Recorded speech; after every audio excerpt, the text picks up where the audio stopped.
In this video, I'll be guiding you guys on how to connect your iPad to Roku TV.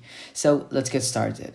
Now let's start with the wireless option first. Your iPad and Roku TV need to be connected to the same Wi-Fi network. Once that's done, grab your iPad and swipe down from the top right corner to open the control center.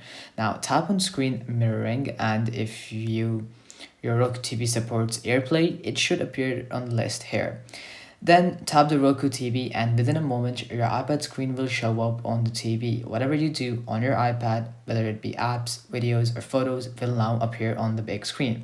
Now if you don't see the Roku TV, grab the Roku remote and go into settings, and then go into Apple and Airplay HomeKit and enable Airplay from here and make sure it's turned on, because some Roku TVs have it disabled by default.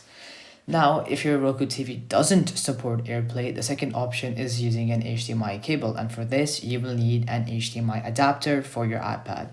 Whether it is a USB-C HDMI adapter or whether it's an Lightning 2 HDMI adapter, really depends on your iPad model.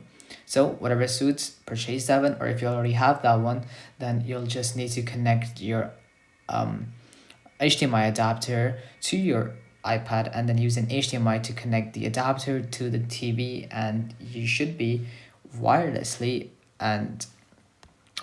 connected to your TV using your iPad.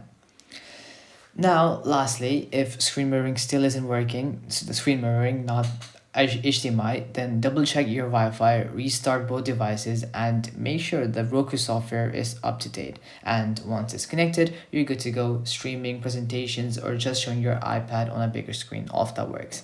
So anyways guys, that'll be for this video. I hope it helped you guys out, and I'll be seeing you guys next time. Peace out.